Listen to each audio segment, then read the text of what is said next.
진우야, 이거 다 내가 고친 거야? 어, 누나, 어머니 집이 여기저기 오래돼서 손봐드린 거야. 진짜 오래됐잖아. 진우가 그 말을 하자마자 서연이는 그새 얼굴이 달아오르며 목소리를 높였습니다. 그런 걸 왜 나한테 한마디 상의도 없이 해버렸어? 어머니 집이라고 내 마음대로 해도 되는 거야? 진우도 그 말을 듣고 표정이 굳더니 서연이를 빤히 쳐다보며 한숨을 쉬더군요. 그동안 늘 묵묵하게 누나 말 듣던 진우였지만 이번엔 달랐어요. 얼굴이 굳은 채 단단히 맞받아치듯 말하더라고요. 누나, 이게 따질 일이야? 어머니 편히 지내시라고 내가 고쳐드린 거고. 내 돈 들여서 한 건데 왜 상의가 필요한데? 그러자 서연이는 황당하다는 듯이 고개를 저으면서 한마디 더 던졌습니다. 어이없네. 이 집은 결국 어머니 재산이잖아. 나중에 상속받을 사람은 너 혼자만이 아니라 우리 둘인데. 그렇게 큰 돈 들이는 일은 가족끼리 결정해야 하는 거 아니야? 진우는 그 말을 듣고 차분히 잊지 못하고 한 걸음 다가서며 단호한 말투로 대답했어요. 상속이니 뭐니? 그런 얘기 좀 하지 마. 어머니 혼자 계신 거 알면서도 언제 얼굴 한번 제대로 비춘 적이나 있어. 서울에서 바쁘다고 얼굴 안 비친 게 대체 얼마인지 기억이나 해. 서연이는 당황한 기색이 역력했지만 자존심이 강한 애라 쉽게 물러나지 않았어요. 다시 진우를 쏘아보며 맞받아쳤죠. 내가 안 챙겼다고? 나도 내 일하느라 바빴어. 서울에서 식당 하나 유지하려면 얼마나 고생되는지 진우 너 알긴 해. 진우는 어이없다는 듯이 웃으면서 고개를 저었습니다. 알고 싶지도 않다. 누나가 하는 일 고생인 거 알아. 근데 그거랑 어머니 챙기는 거랑 무슨 상관이야? 일이 바쁘면 어머니가 혼자 지내는 게 당연해지는 거냐고? 진우의 매서운 말에 서연이도 뻔뻔하게 더는 말을 못하고 얼굴이 굳어졌습니다. 진우는 내 눈을 한번 쓱 바라보더니 한층 차분한 목소리로 덧붙였어요. 난 그저 어머니께 잘해드리고 싶을 뿐이야. 어머니 혼자 사시니까 편하게 해드리려고 수리한 거야. 내 돈으로 다 한 거니까 누나가 더 이상 이래라 저래라 할 필요 없어. 이게 무슨 일인가요? 사연자 박영희님의 두 자녀분이 싸우고 있는데요. 서연 씨와 상의도 없이 진우 씨가 어머니의 낡은 집을 리모델링해서 고쳐줬던 게 발단이 된 것 같네요. 박영희 님도 상속을 들먹이며 싸우는 서연 씨에게 서운하면서도 당하지만은 않겠다고 결심하신 것 같은데요. 어떻게 갚아줬는지 한번 사연을 들어보시겠습니다. 안녕하세요. 올해로 칠순을 맞은 박영이라고 합니다. 세월이 어찌나 빠른지 벌써 이렇게 나이가 들었나 싶어요. 젊었을 땐 자식들 키우고 남편과 가정을 꾸리는 일로 정신없이 살았죠. 그러다 보니 스스로 나이가 든다는 생각을 할 틈도 없이 훌쩍 시간만 흘렀던 것 같네요. 지금은 혼자 지내고 있습니다. 남편은 벌써 몇 년 전에 떠났거든요. 참 곁에 있을 땐 티격태격하던 사람이었지만 막상 떠나고 나니 빈자리가 이렇게 클 줄은 몰랐어요. 남편과 함께 살던 이 집에 혼자 남아있으니 온갖 추억들이 매일 새록새록 떠올라요. 누굴 원망하겠습니까? 그저 남편이 좀 더 오래 곁에 있어줬으면 하는 아쉬움 뿐이죠. 아이들이 둘 있어요.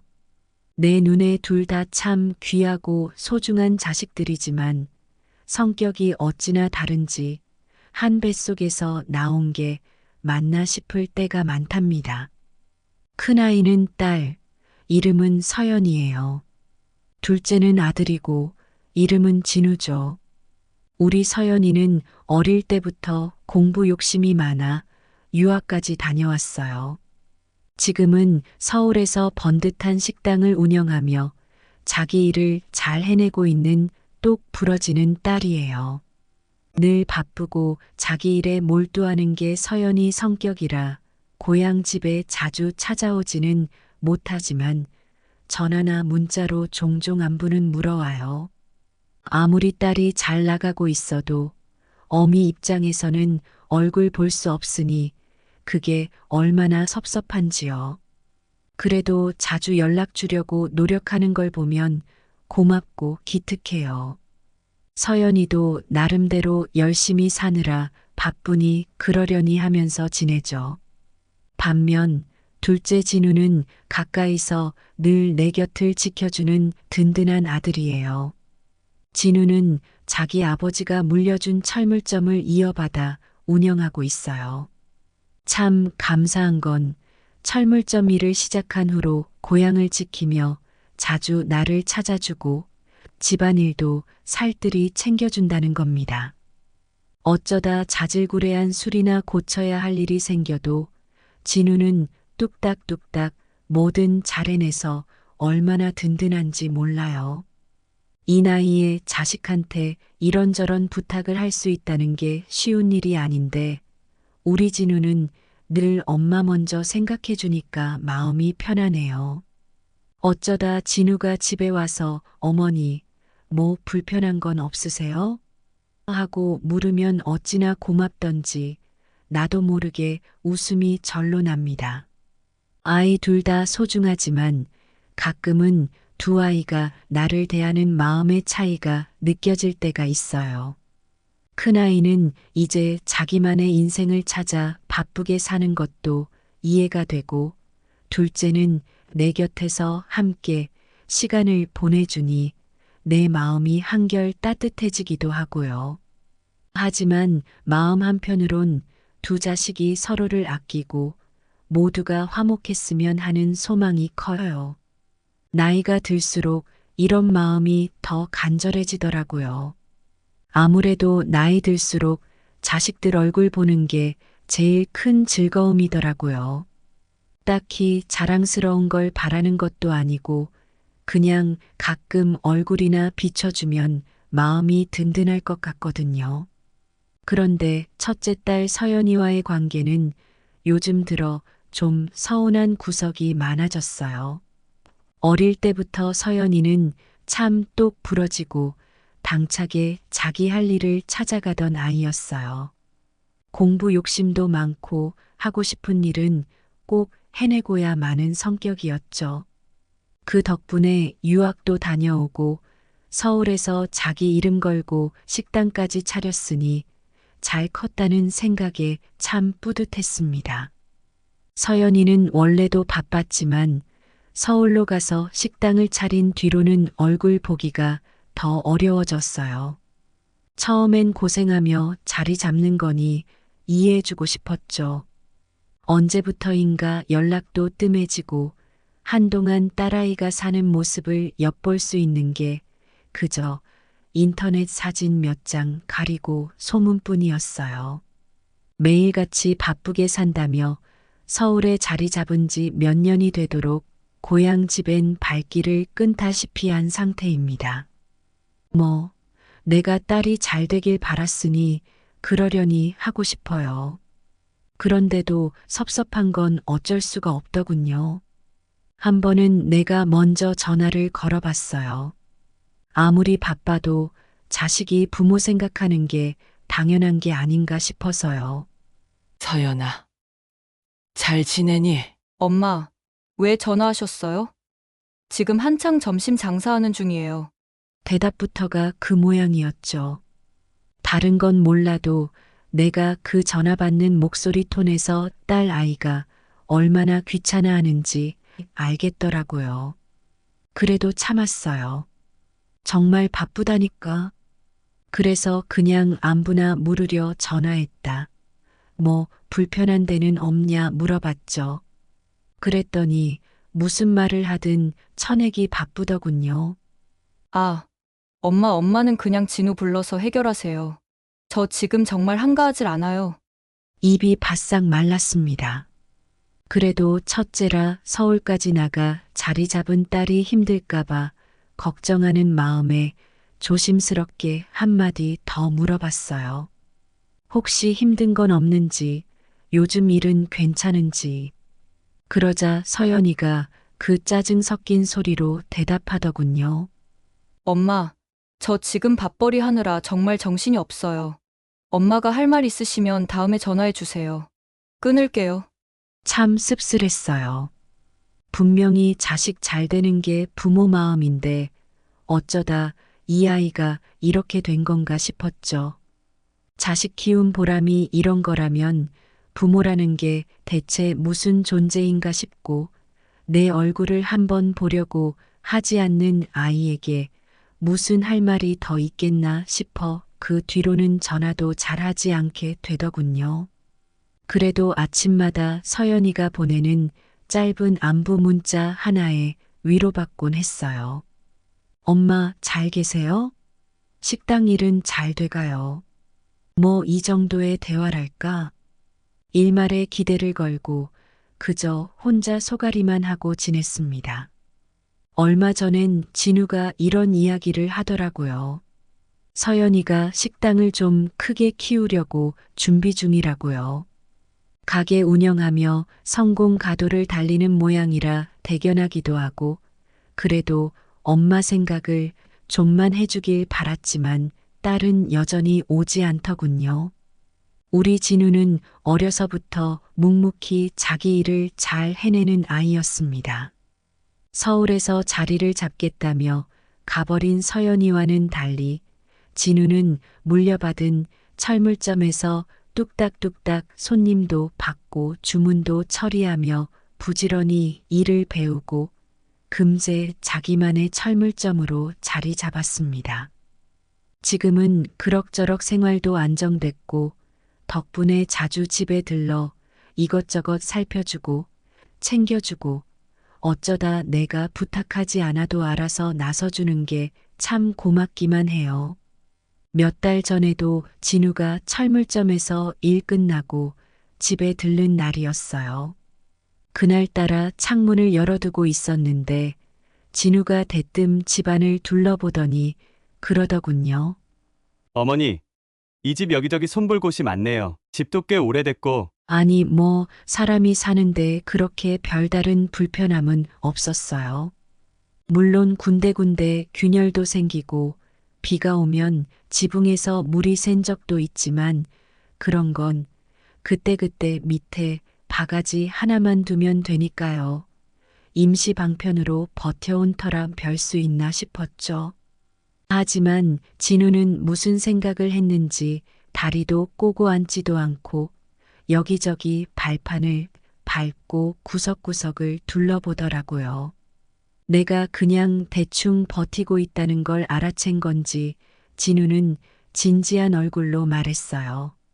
어머니, 이 집 이제 본격적으로 고칠 때가 된 것 같아요. 그동안 제가 봐드린다고 봐드렸는데 자세히 보니 몇 군데 균열도 심하고 이렇게 놔두면 안전하지 않을 것 같아요. 아무래도 리모델링 한번 해야 될 것 같아요. 그 말에 나는 그저 웃음이 나왔어요. 이 집이 몇 년을 버텨온 집인데 굳이 큰 돈 들여가며 리모델링 할 필요가 있겠나 싶었거든요. 진우한테 괜찮다고 손사래를 치며 말했어요. 됐어. 뭐 그리 대단하게 고칠 것까지 있겠니? 내가 가끔 와서 못질 좀 해주고 여기저기 한 번씩만 손 봐주면 돼. 하지만 진우는 무슨 결심을 한 건지 표정이 전혀 풀리지 않고 오히려 더 굳어졌더군요.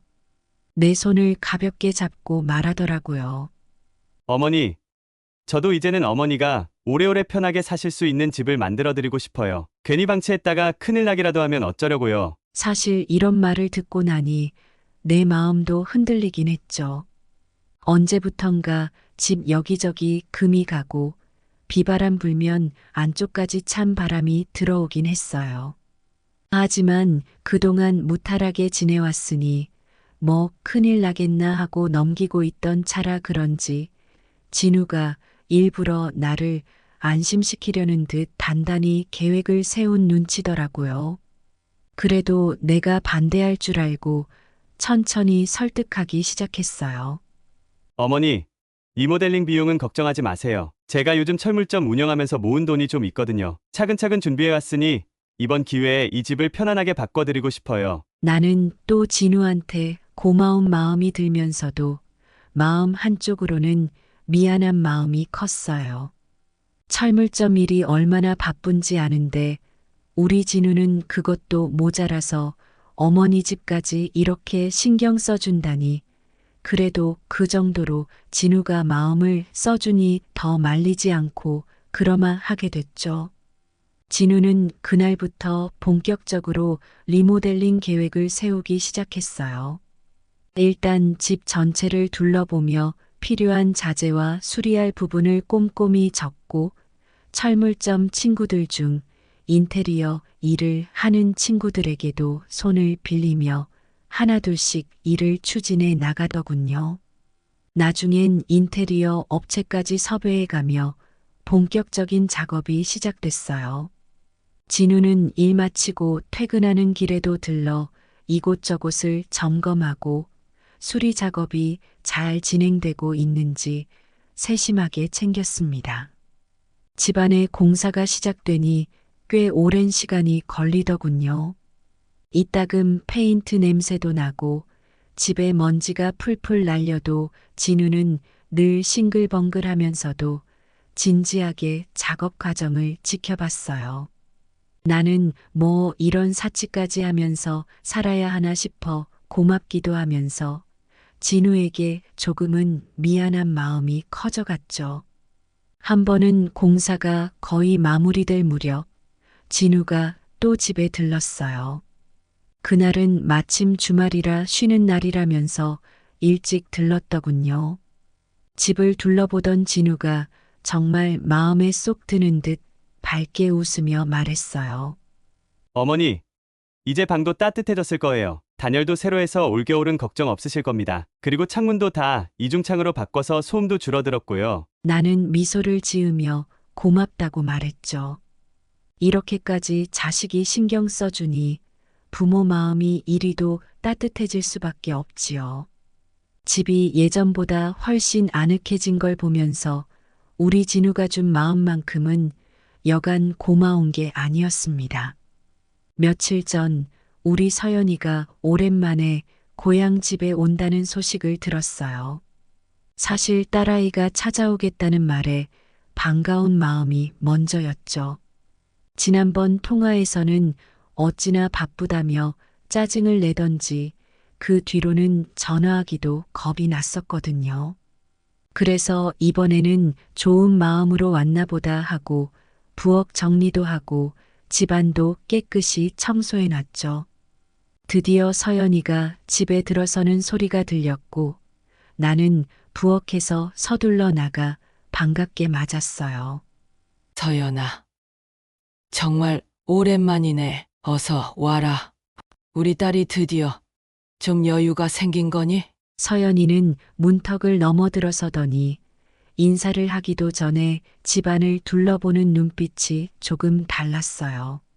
나는 오랜만에 본 딸이 반가워서 어서 들어오라고 손짓했지만 서연이의 시선은 집 구석구석을 한참 동안 훑더니 뜬금없이 물었어요. 엄마, 이거 집 새로 고쳤어요? 응. 진우가 이것저것 손봐야 한다고 해서 고치고 말았다. 요새 좀 많이 낡긴 했잖니. 그래서 그냥 웃으며 대답했어요. 내 마음속에는 우리 진우에 대한 고마움이 가득했죠. 얼마나 세심하게 챙겨주었는지 집안 구석구석이 다 말끔해졌고 나도 참 덕분에 요즘 편안하게 지내고 있었거든요. 그런데 서연이는 그 이야기를 듣자마자 얼굴이 약간 굳더군요. 그러더니 고개를 돌려 이 방 저 방을 살피더니 이상한 듯이 꼬치꼬치 묻기 시작했어요. 엄마, 도대체 이 집 수리하는데 얼마나 들었어요? 이 정도로 고치려면 꽤 들었을 텐데 돈은 어디서 났어요? 딸이 오랜만에 왔으면 얼굴이나 보고 따뜻한 말이라도 한마디 건네면 좋으련만 집에 들어서자마자 돈 이야기를 꺼내는 게 좀 황당하기도 하고 서운하더라고요. 딸이 나를 걱정해서 그러는 건가 싶다가도 뭐랄까 딱히 그런 느낌은 아니었어요. 마치 돈을 어디다 썼는지 얼마나 썼는지 그 돈이 본인한테 돌아갈 걸 미리 빼앗긴 것처럼 말하는 게 기분이 묘했어요. 나는 조심스레 웃으며 대답했죠. 뭐, 진우가 수리비 전부 다 감당했다고 하더라. 내 돈 쓴 거 하나도 없으니까. 서연이, 내가 걱정할 필요 없다. 근데도 서연이의 표정은 풀리지 않았어요. 오히려 살짝 찌푸린 얼굴로 다시 물어보더군요. 그래도 정확히 얼마나 썼는지 알아야죠. 엄마 돈을 쓴 건 아니어도 진우가 그런 거 마음대로 결정할 게 아니잖아요. 속으로 기가 막히더라고요. 마음대로라니? 진우는 나를 편하게 해주고 싶어서 돈을 아끼지 않고 써가며 이렇게까지 신경 써준 건데, 딸의 입에선 그저 계산이나 따지고 왜 그런 결정을 했냐는 식으로 나오는 게 참 기가 막히고 서운했습니다. 그저 나를 편하게 해주겠다는 진우의 마음만으로도 고맙기 그지없었는데, 서연이한테는 이런 진심이 보이지도 않는 것 같아 화가 날 지경이었어요. 서연아, 너도 알다시피 엄마는 지금 진우 덕에 정말 편하게 잘 살고 있다. 우리 진우가 이 돈 쓰면서 엄마 편하라고 해준 거라니까 내가 그만 좀 물어보면 좋겠다. 그랬더니 서연이가 내 말을 흘려듣듯이 다시 반문하는 겁니다. 진우가 그 돈을 철물점에서 벌었다고 해도 결국 나중에 엄마 재산에서 더 받겠다고 할 수도 있는 거고 무슨 꿍꿍이가 있을지 모르는데 좀 그렇지 않아요? 정말이지. 내가 딸이 아니라 다른 사람이 와서 이런 말을 한다 해도 속이 뒤집혔을 겁니다. 나는 그저 한숨만 푹 내쉬었어요. 진우가 고쳐준 집에서 편안하게 지내는 나를 이렇게 서운하게 만들 줄 누가 알았겠습니까? 그때 마침 진우가 서연이가 온다는 소식을 듣고 얼굴이나 볼 겸 집에 들렀어요.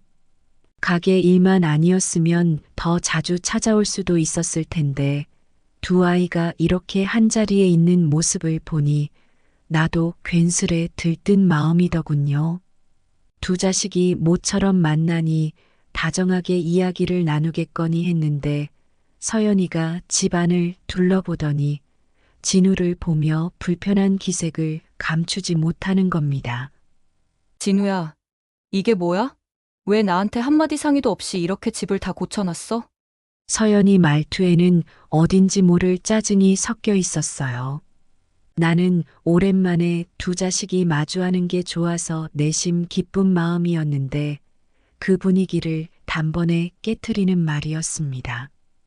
진우는 서연이의 태도에 순간 당황한 표정을 지었지만 이내 어이없다는 얼굴로 쓴웃음을 지으며 말했어요.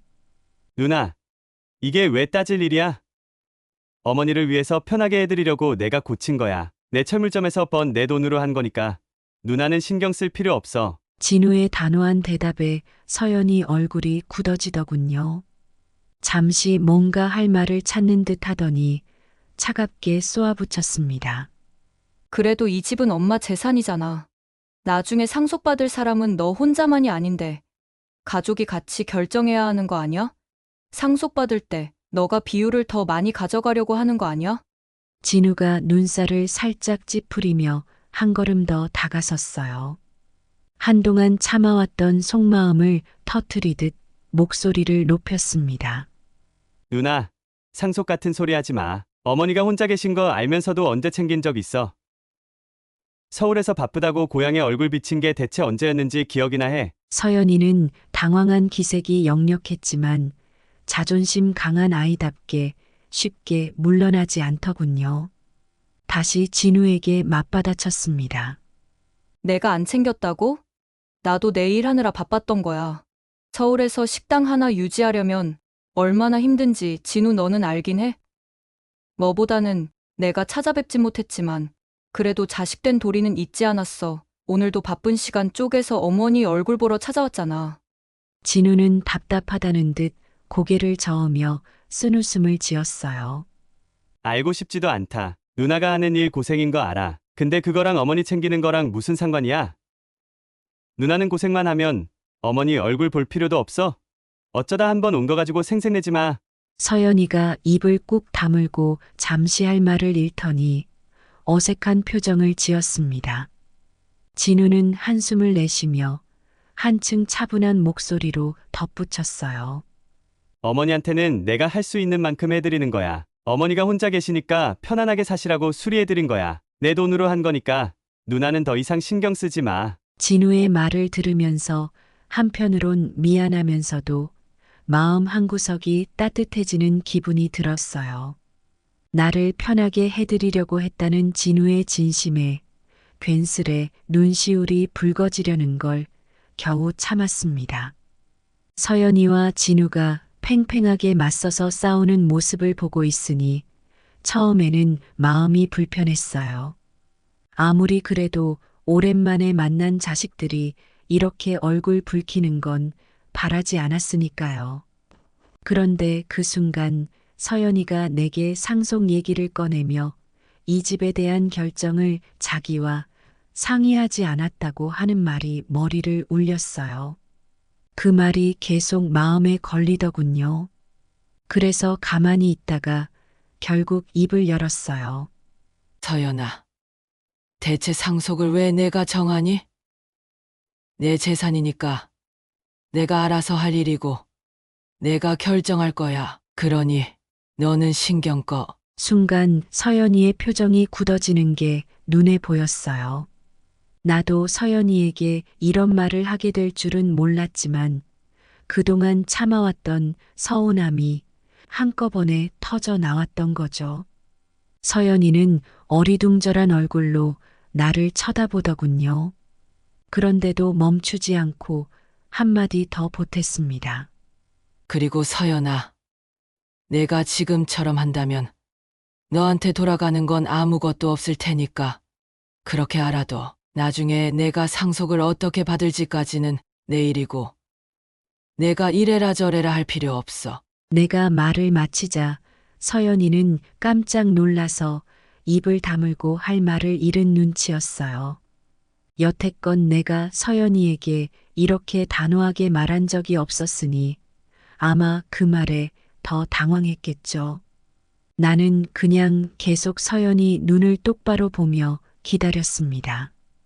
한동안 말없이 서 있던 서연이가 머뭇거리면서도 무슨 말이라도 하려는 듯 입을 열었지만 도저히 말이 나오지 않는지 결국 침묵으로 돌아갔어요.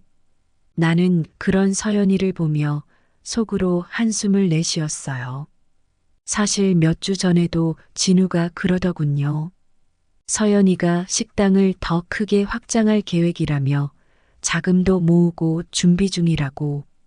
평소에 그토록 욕심이 많은 딸이니 이 집을 왜 자꾸 집착하나 했더니 이제 보니 본인의 필요 때문에 나중을 대비해서 그러고 있다는 게 다 드러난 거였죠. 그래서 이런 말까지 하고 싶진 않았지만 더 이상 이래라 저래라 하며 따질 자격은 없다는 걸 보여주고 싶었어요. 서연이는 아무 말도 못하고 표정이 굳은 채로 자리에 서 있었어요. 서연이는 한동안 가만히 서 있다가 갑자기 멋쩍은 표정으로 말했어요. 엄마, 생각해보니까 요즘 너무 바쁘게만 살았던 것 같아. 여유도 생겼으니 이번엔 며칠 묵고 갈까 해? 서연이가 이런 말을 꺼내는 게 사실 조금 의아했습니다. 워낙 바쁘다며 얼굴 보기가 힘들었는데 이렇게 갑자기 며칠 머물겠다니 말이죠. 자주 볼 수 없는 딸이 집에 오래 머문다니 기쁜 마음이 들어야 할 텐데 어쩐지 마음 한구석이 편치 않았어요. 조금 전까지 상속 문제로 따져 묻던 모습과는 너무 다르게 느껴졌거든요. 그날 저녁 서연이는 진우와 함께 식탁에 앉아 제법 상냥하게 식사를 준비해 주더군요. 엄마, 오늘 저녁은 제가 준비할게요. 진우도 오늘은 편히 쉬고 먹기만 해. 갑자기 친절한 말투로 나서는 딸을 보며 그저 고맙다고 했지만 어딘가 좀 불편하더라고요. 서연이가 자리에 앉자마자 진우와 내 앞에 반찬을 가지런히 놓고 밥을 푸고 참 신경을 쓰며 이것저것 챙겼어요. 평소에는 볼 수 없었던 행동들이었기에 고맙다기보다 오히려 어색한 기분이 들었죠. 그런데 그런 기분이 든 건 나뿐만이 아니었던 것 같아요. 진우도 한참 동안 서연이를 지켜보더니 어색하게 웃으며 물었죠. 누나, 갑자기 분위기가 많이 달라진 것 같네. 서연이는 어색하게 고개를 끄덕이며 살짝 웃더군요. 그동안 어머니한테 너무 소홀했던 것 같아서 이번엔 좀 챙겨드리고 가려고. 그 말에 나는 조금 마음이 불편해졌어요. 내가 한 말이 자꾸 서연이에게 미안하게 느껴지지 않았으면 좋겠는데 왠지 진심에서 우러나온 것 같지 않은 태도가 계속 신경이 쓰이더군요. 다음 날도 마찬가지였어요.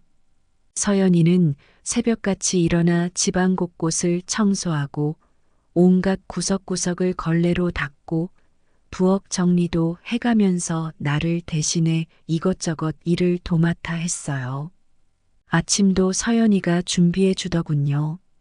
상에 차려진 밥상을 보며 고맙다고는 했지만 마음 한편에선 여전히 뭔가가 걸렸습니다.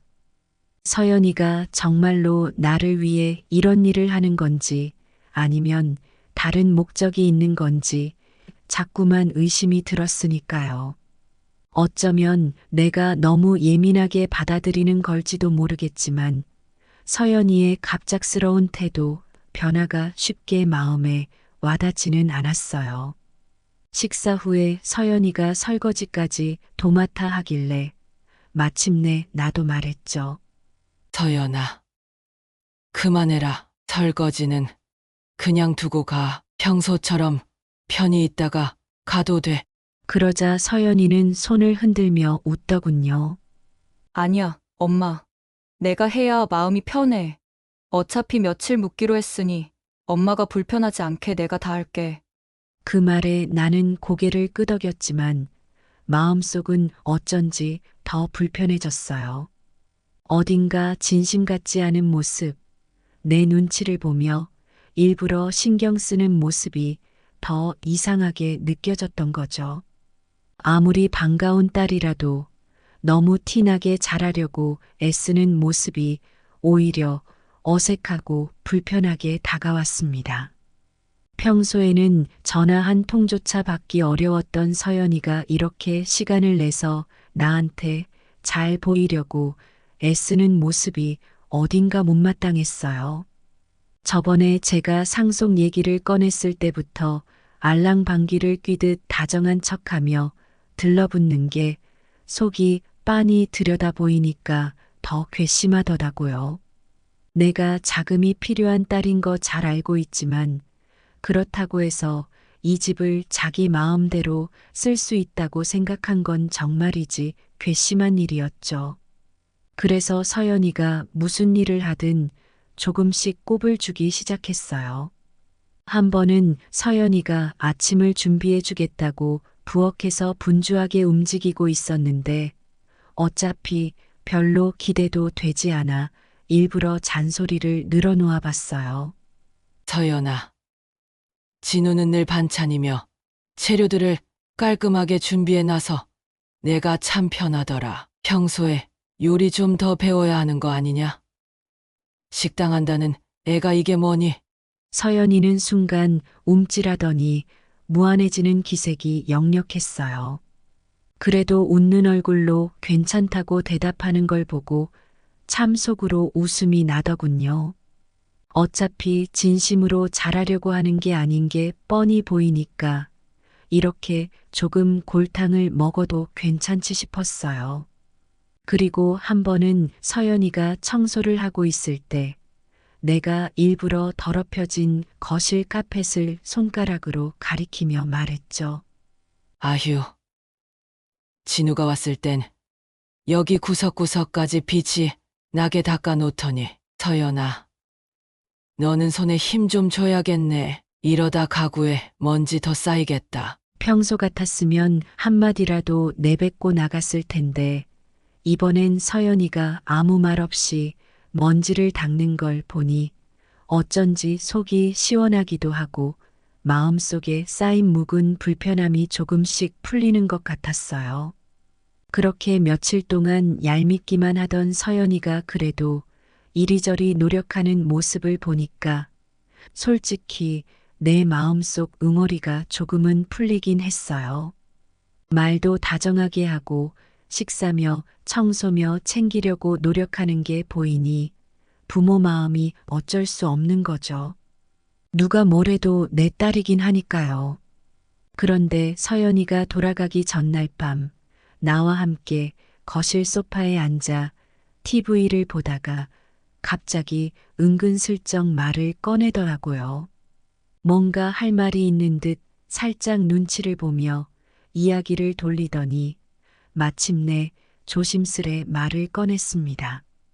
엄마, 저번에 진우한테 말하긴 했는데 엄마도 혹시 들어서 알고 있어? 나 이번에 식당 확장하려고 준비 중인 거. 나는 서연이가 그런 얘기를 하려는 걸 알고도 모른 척 대답했어요. 처음 듣는 소리다. 서연아, 나는 진우한테서도 그런 말 못 들었다. 그러자 서연이는 잠시 머뭇거리다가 내 눈치를 살피며 말을 이었어요. 사실 이번 확장 준비하는데 자금이 조금 필요해. 그래서 그런데 엄마, 혹시 조금만 빌려줄 수 있을까? 나 자리만 잘 잡으면 꼭 갚을게. 서연이의 말에 나는 순간 말문이 막혔어요. 그동안은 다 자기 일이라고 하더니 이렇게 돌아와서 돈을 빌려달라니 마음 한구석이 다시 불편해졌죠. 그래도 며칠 동안 자기가 나름 노력하던 게 생각나면서 빌려줄까 말까 고민이 되더군요. 내심 서연이의 마음 씀씀이가 조금은 변했다고 생각했었으니 이걸 진심으로 받아줘야 할지 고민이 되었죠. 사실 빌려준다고 제게 크게 부담되는 액수는 아니어서 충분히 빌려줄 수는 있었는데 잠시 서연이를 바라보다가 마침내 답했어요. 서연아, 내가 일단 고민 좀 해볼게. 나는 그 한마디만 던졌습니다. 쉬이 대답할 수 없었지만 그래도 마음 한편으로는 딸에게 도움이 될 수 있다면 좋겠다는 생각이 들었으니까요. 서연이는 불안해하는 얼굴로 알겠다는 인사를 했고 그렇게 다음날 아침 일찍 다시 서울로 올라갔어요. 며칠 뒤 문득 그 생각이 떠오르더라고요. 그래서 진우를 불러서 이 일을 말해봤어요. 진우는 내 얘기를 들으면서도 별다른 감정 없이 고개만 끄덕이며 차분히 들었죠. 서연이한테 자금을 빌려줘도 될지 어떻게 하는 게 좋을지 고민이 된다고 솔직히 말했어요. 그러자 진우는 잠시 생각하더니 부드러운 말투로 대답하더군요. 어머니, 저는 어머니 마음 가는 대로 하시면 될 것 같아요. 누나가 마음에 들지 않아도 어머니께서 원하신다면 도와주셔도 좋겠죠. 잠깐 멈추더니 진우는 나를 향해 웃으며 이렇게 덧붙였습니다. 저는 어머니만 행복하면 돼요. 그게 제가 제일 바라는 거예요. 진우의 그 말이 어쩌면 그렇게도 큰 위로가 되던지요. 진우가 참속 깊은 아이라는 걸 다시 한번 느꼈고 그동안 나를 위해 보여준 진심들이 내 마음을 또 따뜻하게 해주더라고요. 진우의 말에 마음이 한결 편안해졌습니다. 정말 많은 고민 끝에 결국 큰딸 서연이에게 돈을 빌려주기로 했어요. 아무리 섭섭해도 내 자식인데 모른 척할 수는 없는 노릇이더군요. 하지만 내가 받은 서운함과 상처가 너무 컸던 터라 이번에는 서연이 말대로 그냥 내주지는 않겠다는 마음이 단단했습니다. 서연이에게 전화해서 돈을 빌려주기로 했다고 말하니 처음에는 고맙다며 감격하더군요. 그런데 막상 만나서 조건을 말하자 서연이 표정이 싹 바뀌었어요. 차용증이며 공증까지 법적인 절차를 하나하나 다 다 갖춰야 한다고 말했거든요. 거기에 이자도 시중보다 높게 쳐서 빌려주겠다고 덧붙였죠. 서연이는 깜짝 놀라며 눈이 커졌어요. 엄마, 이자까지 받아야 해? 차용증이랑 공증이라니. 가족끼리 너무 심한 거 아니야? 나 못 믿는 거야? 못 믿는 거냐고, 너무 심한 거 아니냐고 서연이가 그렇게 묻는데 억울함에 웃음이 나더군요. 늘 전화 한 통 없이 지내던 딸이 갑자기 찾아와서 자금이 필요하다니까 이래라 저래라 하는 모습을 보고 있자니 누가 누구를 못 믿는 건지 모르겠다는 생각이 들었습니다. 그래도 티는 내지 않고 차분히 대답했죠. 그래. 못 믿는다. 서연이, 내가 그동안 한 걸 보면 엄마가 이래도 할 말 없을 거다. 은행 대출도 더 이상 안 나온다면서. 화장실 급한 사람이 누군지 잘 생각해봐라. 아니면 말고. 내가 그렇게 단호하게 나오니 서연이도 더 이상 할 말을 찾지 못했어요. 잠시 머뭇거리더니 결국 울상을 짓고는 차용증에 사인을 하고 공증까지 마쳤습니다.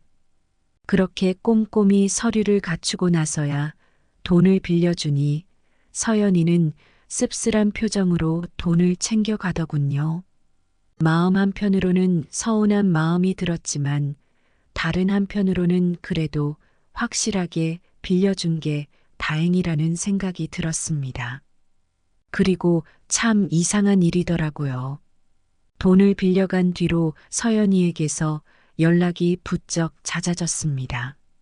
그동안에는 돈 필요할 때만 찾아오던 서연이가 이제는 주말마다 안부 전화를 하고 바쁜 와중에도 틈틈이 연락을 해오는 거예요. 오랜만에 듣는 딸의 목소리가 반갑기도 했고 연락을 자주 받으니 부모로서는 기쁜 마음이 들더군요. 하지만 솔직히 말해 그게 그렇게 좋기만 한 것도 아니었어요. 돈이 오고 가니까 자식이 연락을 하게 된 거라 생각하니 마음이 씁쓸하고 허전했습니다. 진우는 돈이 있든 없든 바쁘든 바쁘지 않든 항상 곁에서 나를 챙기고 도와주고 마음을 써주는 아들이었는데 서연이는 이렇게 해야만 나를 찾는구나 하는 생각에 가슴 한구석이 허전해졌습니다.